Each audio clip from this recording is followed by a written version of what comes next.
Mi esposa dice que no soy papá de mi hijastra luego de intentar evitar que arruinara su vida.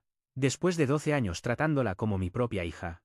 Me llamo Alejandro, tengo 42 años. Si me hubieras encontrado hace apenas un año, te habría dicho con orgullo que tenía una familia cálida, una esposa fuerte llamada Marcela, un hijo de 8 años llamado Lucas, y una hija mayor, Isabella, la niña a quien siempre creí que el destino me había permitido amar y proteger como un verdadero padre. Pero esa es la historia de antes. Cuando conocí a Marcela por primera vez, supe que era una mujer que había pasado por muchas heridas. Crió sola a Isabella desde que la niña era apenas un bebé. El padre biológico de Isabella desapareció como si nunca hubiera existido. Marcela era fuerte, independiente, y tenía esa mirada firme de una madre que siempre pone a sus hijos en primer lugar. Eso fue lo que me hizo enamorarme. En ese entonces, Isabella tenía solo 5 años, y yo sabía que ella no necesitaba que otro hombre llegara a desordenar la vida que han construido entre las dos. Así que entré muy despacio. Paso a paso. No esperaba que Isabella me llamara papá. Solo quería que sintiera algo sencillo, que yo no me iría, que no sería como el hombre que la había abandonado. Con el tiempo, entre los días en que la llevaba y la recogía de la escuela, entre las funciones de ballet donde yo siempre estaba sentado en primera fila, entre las noches en que se enfermaba y yo me quedaba despierto controlando su fiebre cada hora, el cariño entre nosotros fue creciendo, de forma natural. Y un día, mientras yo intentaba desenredar su pulsera de plástico favorita, Isabella se acercó y me dijo en voz bajita, «Papá». Me volteé rápido para secarme las lágrimas antes de que ella pudiera verlas. Desde ese momento, siempre dije que tenía 2 hijos, Isabella y Lucas, sin hija biológica ni hija de mi esposa. Sin barreras. Sin diferencias. Durante 12 años viví como el padre de Isabella, sin papeles, sin lazos de sangre. Solo con el corazón. Lucas, mi hijo biológico, con Marcela siempre fue un niño despierto y lleno de energía. Los dos crecieron como verdaderos hermanos, peleaban a gritos por cualquier tontería, pero ante la mínima amenaza del mundo exterior, se defendían como una sola fuerza. Cualquiera que mirara a nuestra familia decía, la familia de Alejandro es un ejemplo perfecto. Y yo lo creía. Lo creí de verdad. Hasta que Isabella cumplió 17 años. Los 17. Esa edad donde las luces de los amigos y las redes sociales brillan más fuerte que el propio futuro. Isabella empezó a dedicarle su tiempo al maquillaje, la ropa, las fiestas llenas de apariencias y de gente vacía. Yo no la culpaba. Yo también fui joven. Sé lo fácil que es perderse cuando nadie te guía de la mano. Pero lo que empezó a darme miedo no fue que Isabella cambiara. Fue Marcela. Ella comenzó a actuar de forma distinta, cada vez que había un conflicto entre Isabella y yo. Marcela se ponía de su lado, incluso cuando era evidente que ella estaba equivocada. Y eso jamás había pasado antes. Al principio pensé que Marcela simplemente estaba siendo blanda, que quería consentir un poco a la niña. Pero poco a poco empecé a notar que no se trataba de ternura, ni de compasión. Era envidia. Envidia pura. Envidia de la relación que Isabella y yo habíamos construido. Marcela solía ser la única persona importante en el mundo de Isabella. Pero yo llegué, y con los años, Isabella empezó a buscarme a mí cuando necesitaba consejos, apoyo, una voz firme que la calmara.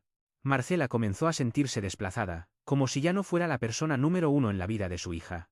Y desde ese momento, Marcela empezó a competir conmigo. A competir por un papel en el que jamás pensé que existiría rivalidad, el de ser padre.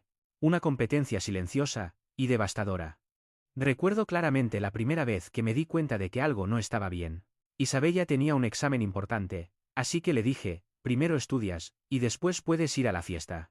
Ella asintió, pero pasó toda la semana perdida entre vestidos, peinados y maquillaje, olvidándose por completo de los libros.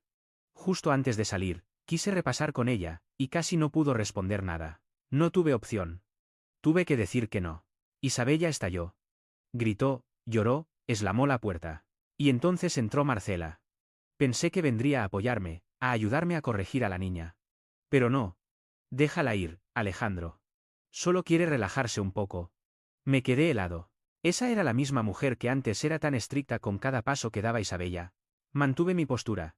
Pero al final, Marcela la dejó salir a escondidas.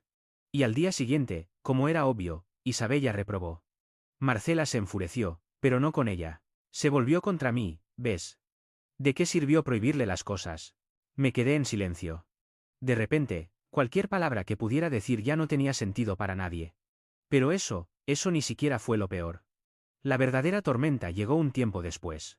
Isabella empezó a hablar de un concierto en otro estado, y de un viaje de 3 o 4 días con sus amigas. Yo fui claro, Si va un adulto con ustedes, yo pago el boleto. Pero Isabella lo rechazó de inmediato. Ella quería ir solo con sus amigas. Y lo peor fue cuando dijo, puedo usar mi fondo universitario, ¿verdad? Me quedé mudo. Años de ahorro. Años pensando en su futuro. Para que quisiera quemarlo todo en un capricho momentáneo. Me mantuve firme. Nadie toca ese dinero. Nadie. Isabella explotó en furia. Pero quien más me hirió, fue Marcela. Ella se paró frente a mí, con una voz fría como hielo. Isabella ya casi tiene 18. Tiene derecho. ¿Y tú no tienes por qué prohibírselo? Le pregunté, ¿no tengo derecho a ser su padre? Marcela me miró directo a los ojos y dijo la frase, que atravesó todo lo que yo había construido durante 12 años. Tú no eres su padre. Eres su padrastro. No lo olvides. 12 años de amor. 12 años de desvelos cuando se enfermaba, 12 años enseñándole cada lección, cuidándola, protegiéndola. Todo borrado. Todo reducido a nada por una sola frase. Sentí que dejé de respirar. Sentí el corazón romperse en 1000 pedazos. Nadie puede imaginar el dolor de un hombre al que le arrebatan el derecho de ser padre, por la misma mujer a la que siempre defendió. Isabella estaba ahí, paralizada. Lo vio todo. Y sus ojos estaban llenos de lágrimas. Pero yo no pude quedarme un segundo más en esa casa que se estaba desmoronando en silencio. Me di la vuelta y me fui. Esa noche, Isabella vino a mi puerta, llorando sin poder controlar la voz. Perdóname, papá. Por favor, no me dejes. La abracé con todas mis fuerzas. Le dije que no estaba enojado con ella. Que jamás lo había estado. Solo tenía miedo, miedo de que en cualquier momento, alguien volviera a recordarme. Que yo no soy su padre. Desde ese día, empecé a cerrarme. Dejé de llevar y recoger a Isabella de la escuela. Dejé de revisar sus tareas, de opinar, de intervenir en su vida. Si Marcela creía que podía ser el padre, pues se lo dejé a ella. Pero cada vez que Isabella me miraba, en sus ojos veía que intentaba aferrarse a algo. A la fe en el único padre que había tenido. Siempre pensé que la familia era el lugar más seguro, el lugar donde el amor lo cura todo. Pero luego entendí algo doloroso, cuando un corazón empieza a sentir envidia, ese mismo amor se convierte en el arma más filosa para herir a los demás. Y eso solo fue el comienzo. Después de aquel episodio, pensé que con el tiempo todo se calmaría. Pero no. Eso apenas fue la primera advertencia que el destino le dio a mi familia. Y si hubiera prestado atención antes, quizá nada habría terminado tan destruido. Como ya dije, Isabella tenía 17 años, esa edad en la que todos creemos que el mundo entero debe girar alrededor de nosotros. Comenzó a obsesionarse con su apariencia, pendiente de cada mirada de sus amigas, de cada comentario en redes sociales, de cada vestido que pudiera hacerla destacar, ser vista, ser cool, como las personas que admiraba en Internet. Yo sé que la juventud necesita experimentar, pero también necesita caminar por el camino correcto. El examen y la fiesta. Un día, Isabella tenía un examen extremadamente importante. La calificación de esa materia podía influir directamente en sus posibilidades de obtener una beca. Yo se lo había dicho claramente, y con una semana de anticipación: amor, estudias primero, y después vas a la fiesta. Yo mismo te llevo a la hora que quieras. Isabella sonrió, me abrazó la mejilla y dijo, sí, papá, ya sé. No te preocupes. Pero luego aparecieron bolsas de ropa nueva en su habitación, vídeos de maquillaje grabados todas las noches, y mensajes interminables con sus amigas sobre la fiesta del año. Ahí fue cuando empecé a preocuparme. La noche antes del examen, Isabella estaba lista para salir. Llevaba un vestido rojo brillante, y sus ojos resplandecían de emoción. Le pregunté, ¿ya terminaste de repasar, cariño? Isabella evitó mi mirada, y mintió con una naturalidad que me rompió un poco por dentro. Hace rato, papá. Me lo sé todo. La miré a los ojos. Los niños, cuando mienten, siempre tienen un leve temblor en la mirada. Y yo lo vi. Clarísimo. Le sonreí suavemente. Entonces solo te hago unas preguntas, sí. Para repasar, y entonces. Le hice 10 preguntas. Isabella solo pudo responder, 3. Su cara se puso pálida de inmediato, y yo supe que a su corazón se le había caído el mundo encima. Suspiré. Calmado, pero firme, Isabella. No vas a ningún lado. Te quedas en casa a estudiar. Y de inmediato, el ambiente en la habitación estalló como cristal haciéndose trizas. Tú siempre quieres controlar todo. No entiendes nada. Ya hice planes con todos. Isabella gritó, con lágrimas de rabia corriendo por sus mejillas. Me dolió. Pero sabía que justo en ese momento, yo tenía que mantenerme firme. Un padre tiene que sostener el equilibrio, incluso cuando todo se está rompiendo. Marcela escuchó los gritos y entró a la habitación. Pensé que vendría a apoyarme, a hablar con Isabella conmigo. Pero no. Marcela abrazó a Isabella y me miró como si yo fuera el villano de la historia. Alejandro, déjala ir. Es solo una fiesta. Me quedé atónito. ¿Le estás enseñando que mentir y descuidar los estudios está bien? Marcela apretó los labios, sin contestar. Isabella, entre sollozos, se aferró más a su madre, solo mamá me entiende. Y entonces, la vi. Vi a Marcela sonreír. Una sonrisa pequeña, pero llena de triunfo. Esa noche, Isabella fue a la fiesta igualmente, porque Marcela la llevó a escondidas de mí. Y el resultado, como lo había previsto, Isabella reprobó. Y no solo ese examen. Sus calificaciones empezaron a caer durante los meses siguientes. Pero en vez de reconocer el error, Marcela descargó toda la culpa en mí, ¿ves? ¿De qué sirvió prohibirle las cosas? Me tragué la frustración. No porque yo estuviera equivocado, sino porque alguien tenía que mantenerse en calma para poder enseñarle algo a nuestra hija.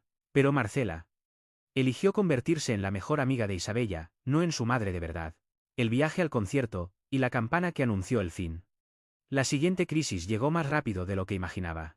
De un día para otro, Isabella quiso ir al concierto de un cantante famoso que se presentaría en otro estado. Y no solo quería ir y volver, quería viajar con su grupo de amigas, 3 o 4 días, todas adolescentes, sin ningún adulto acompañándolas. Mientras tanto, Marcela acababa de perder su trabajo por recortes en la empresa. La situación económica en casa ya era difícil, y ahora estaba aún peor. Yo fui claro, puedo esforzarme para comprarte el boleto del concierto. Pero tiene que ir un adulto con ustedes.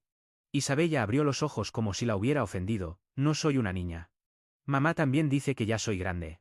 Respiré hondo y respondí con calma, si ya eres grande, entonces tienes que ser responsable de ti misma. Pero esas palabras fueron gasolina para el fuego de sus 17 años. Isabella gritó. Si tú no me lo pagas, lo saco de mi fondo universitario. Me quedé helado. No podía creer que esas palabras salieran de la boca de la niña en la que yo había puesto tanto amor y esperanza. Ese fondo universitario era algo que Marcela y yo habíamos ahorrado centavo a centavo.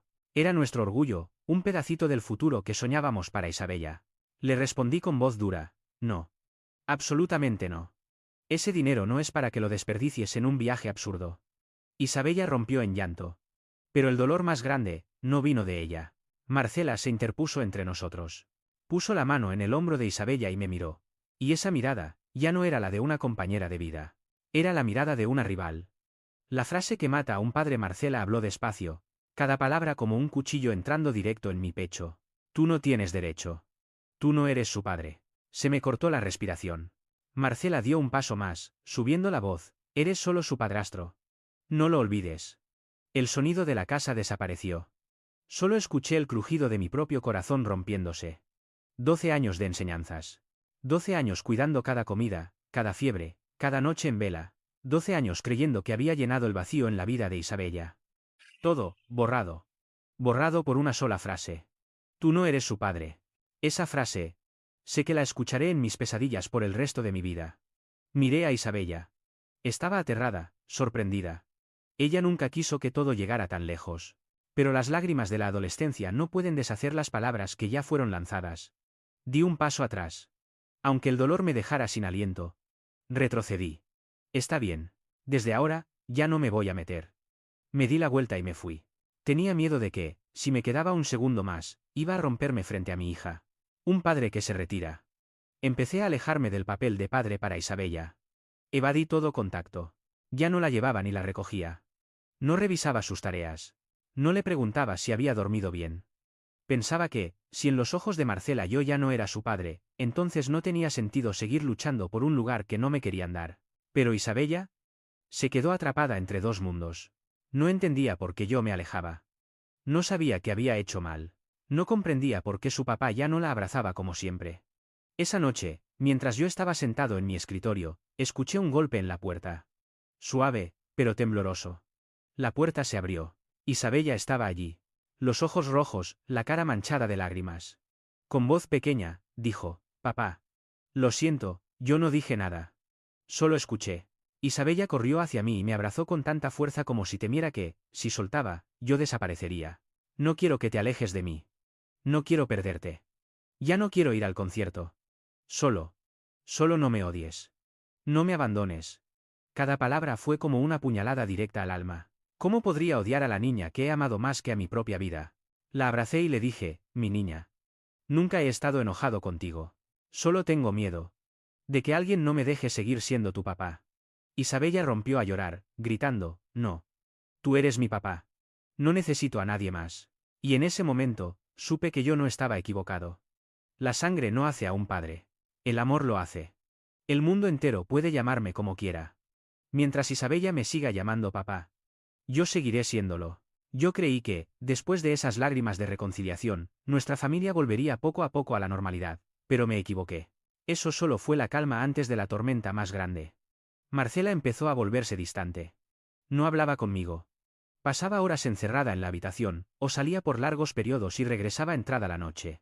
Yo traté de tener paciencia. Creí que el tiempo podría unirnos de nuevo. Pero entonces, llegó la noche en que todo estalló. Alcohol, accidente, y el colapso del garaje. Isabella y yo estábamos en la sala cuando escuchamos un estruendo enorme proveniente del garaje. Las ventanas temblaron. Objetos cayeron al suelo. Lucas, asustado, rompió a llorar. Corrí a abrir la puerta del garaje, y vi una escena aterradora. Nuestro coche había atravesado la puerta, el metal estaba doblado, los vidrios rotos cubrían todo el suelo, herramientas y cajas aplastadas bajo las ruedas. Marcela bajó del auto tambaleándose, con el olor a alcohol golpeándome en la cara. Grité, ¿estás loca? ¿Cuánto has bebido? Marcela trató de defenderse, solo. Unas copas. Alejandro, no exageres. Pero sus piernas cedieron, y su rostro se puso totalmente pálido. Tuve que pedir ayuda a los vecinos para llevarla al hospital, ponerle suero y revisar que no hubiera daño neurológico. El colapso financiero. Después de que el médico confirmara que no había lesiones graves, me tocó lidiar con las consecuencias. La puerta del garaje debía reemplazarse por completo. El chasis del coche estaba deformado, el motor dañado. El seguro rechazó cubrir los gastos porque ella conducía ebria. La casa ya estaba en crisis desde que Marcela perdió su trabajo. Ahora, los gastos se volvieron imposibles. Me quedé despierto toda la noche frente a las facturas, con la cabeza a punto de estallar. Yo era el último pilar de esa familia. Y si yo caía, todos caerían conmigo. El auto nuevo, el golpe final, una tarde, al volver del trabajo, noté que el coche viejo ya no estaba en el garaje. Pero lo que realmente me dejó paralizado fue ver un SUV nuevo, brillante, estacionado en el patio. Miré a Marcela. ¿Qué, es esto? Marcela sonrió y acarició la pintura como si fuera un trofeo, mi carro. ¿De dónde sacaste el dinero? Fue la primera vez en años que le grité. Marcela se encogió de hombros, como si todo fuera perfectamente normal. Lo saqué del fondo universitario de Isabella. Soy la madre. No puedo ir por ahí en autobús como una perdedora. Me quedé sin habla. No podía creer lo que escuchaba. Había destruido el futuro de su hija con sus propias manos. Ese fondo no era solo dinero. Era confianza, era sacrificio. Era la promesa de que Isabella tendría un futuro mejor que el nuestro. Y Marcela lo arrancó de raíz, solo por su propio ego. La miré durante un largo momento, y pronuncié una frase que jamás pensé que tendría que decir, nos divorciamos. Marcela soltó una risa burlona, ¿crees que vas a ganar? Isabella no es tu hija. Sí. Otra vez esa frase clavándose en mi corazón. Pero esta vez, ya no podía matarme. Solo confirmaba algo, la mujer que amé. Ya no existía. La batalla legal. Convertirme en su padre de verdad. Cuando el abogado me preguntó qué quería, respondí sin dudar un segundo, quiero la custodia de Lucas. Isabella ya tiene 18, ella puede elegir. No peleé por bienes. No me importaban las cosas materiales. Solo quería proteger a los niños de la destrucción que Marcela estaba provocando. El día del juicio, las pruebas del accidente por conducir ebria fueron presentadas. Marcela no pudo evitar la responsabilidad. El juez me otorgó la custodia completa de Lucas. Y Isabella, se levantó, tomó mi mano y dijo delante de todos, yo me quedo con mi papá. Para siempre. Marcela quedó paralizada. Por primera vez vi en sus ojos la mirada de alguien, que está perdiendo todo. Pero fue su elección. Su camino. La caída de Marcela tuvo que mudarse a un departamento pequeño y viejo en las afueras de la ciudad. El auto nuevo, ese que había comprado con tanto orgullo, fue vandalizado. Primero le robaron una rueda, semanas después, las 4. Ya no tenía dinero. Ni pareja. Ni hijos. Ni hogar. Sin esposo, sin hijos, sin familia, todo, por una sola palabra, su ego. Nuestra pequeña familia aún de pie, conservé la casa, no como un triunfo, sino porque necesitaba un lugar estable para mis hijos. Lucas seguía siendo un niño alegre, pero sabía que su corazón llevaba una cicatriz profunda. Tenía que ser el pilar que lo sostuviera. Isabella estaba por entrar a la universidad. Se esforzó por conseguir becas, trabajos de medio tiempo, tratando de recuperar lo que su madre había destruido. Una noche se sentó a mi lado, con una mirada firme y madura. Yo me encargo del resto, papá. Tú ya hiciste demasiado por mí. Apreté su mano. Habíamos sobrevivido. Perdimos mucho. Pero aún nos teníamos. Final sanando corazones, a veces, por las noches, me pregunto, ¿pude haber hecho algo diferente para salvar a mi familia? Pero luego miro a Isabella con ternura, miro a Lucas dormir profundamente, y entiendo algo, no todos los matrimonios merecen ser salvados. A veces, para proteger a tus hijos, tienes que alejarte de la persona que destruye el hogar. Marcela lo tuvo todo, un techo cálido. Un esposo que la amaba. 2 hijos que la llamaban con el corazón. Y lo perdió todo, por sí misma. Un último mensaje para quien escucha, no soy un padre perfecto. Nunca lo fui. Pero siempre amé a estos niños más que a mí mismo. Y aunque Isabella y yo no compartamos la misma sangre, compartimos algo mucho más fuerte. Un lazo emocional que nadie puede romper. Y hasta hoy, cada vez que ella me abraza y susurra, te quiero, papá, más que a nada en este mundo. Sé que tomé la decisión correcta. Si crees que Alejandro es un padre que merece respeto, deja el número 2 en los comentarios para apoyarlo. ¿Y tú, qué harías si un día alguien te dijera, tú no eres el verdadero padre, la verdadera madre? Cuéntanos tu opinión en los comentarios. No olvides dejar tu like y suscribirte a Reddit Night Owl para que cada noche puedas escuchar más historias que tocan el corazón.